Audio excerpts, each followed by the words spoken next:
Winter wheat harvest continues all across the heartland. Once wheat is cut, it's important to control volunteer wheat. On average, there are 3 inches of soil water loss from weeds, of course, including volunteer wheat, when not controlled in the wheat stubble. Plus, volunteer wheat can provide a bridge for certain diseases. Market Journal's Mike Straub brings us this story. This year, given the widespread pre-harvest hail in the wheat-growing regions of Nebraska, it is very important to take measures that will minimize risk of wheat streak mosaic in next year's winter wheat crop. I always remember several years ago, got a call on Friday afternoon, and this farmer said his wheat crop was really deteriorating. And I got thinking, well, it could be some insect or some disease that we can control, so maybe I better take a look at it before the weekend, because we might have to do something immediately. And I got close to the field, and oh yeah, that looks like wheat streak mosaic, the field and so forth. And so checked it out and so forth, and got a hold of the farmer, and I says, yeah, you got wheat streak mosaic really bad in this half section, the complete half section field. I said, you guys must have had a hailstorm out here just about harvest time. He said, yeah, across the road, the neighbor had a good hailstorm and destroyed most of the wheat. It was pretty powerful hail. And then I says, and he didn't control it after the volunteer, did he? No, he used it for grazing and so forth. And that made awful expensive grazing for the farmer next door that lost his half section of wheat. In fact, it made 6 bushel per acre. It was not economical to harvest. By the time he paid the landlord their share, it actually cost him money on that half section. His regular fields made over 60 bushel that year. So you can see if you have a hailstorm close to harvest time and get that early volunteer, where the wheat curl mite and the wheat streak mosaic virus have a place to live, and then of course can infect the wheat that's planted the next fall. Control volunteer wheat and grassy weeds before planting. Volunteer wheat, especially that which emerges before harvest because of a hailstorm, poses a high risk of wheat streak mosaic and other wheat curl mite transmitted virus diseases. At harvest time or after harvest, we'll want to control the other weeds as well as the volunteer wheat.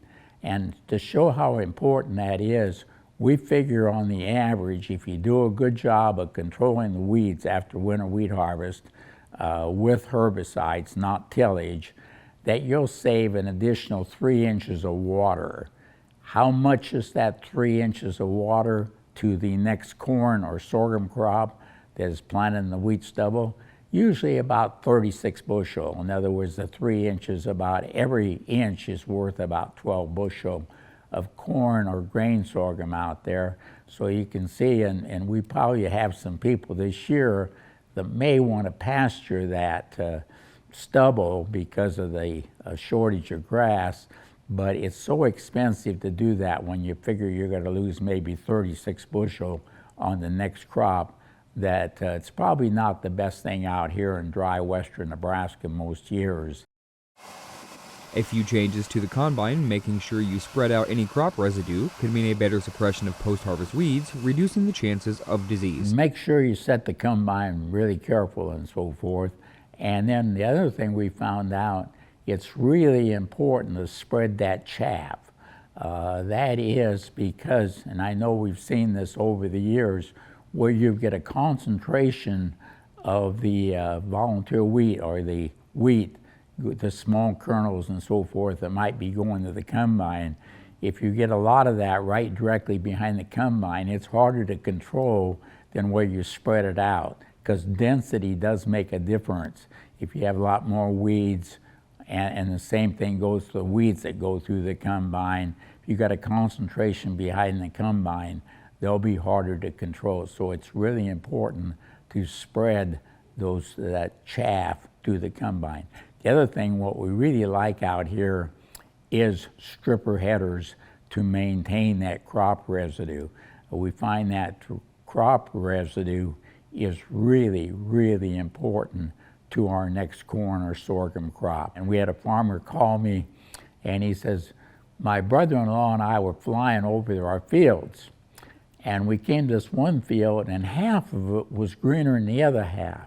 And that didn't make any sense because we planted the same hybrid all the way across the field.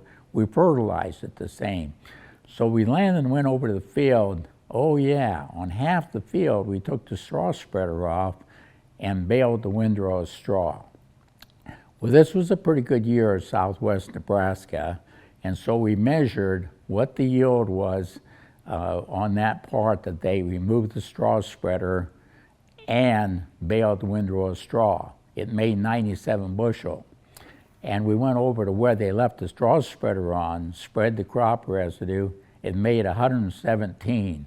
It cost them 20 bushel. And the farmer says, you know, I never got the value of 20 bushels of corn off where I removed the straw spreader and baled the windrow straw and so forth. And that's about really true that crop residue is so valuable. So you want the most straw you can have out there. So if you have an 80 bushel wheat crop, man, this is just ideal as compared to a 30 or 40 bushel wheat crop because you have a lot more residue out there.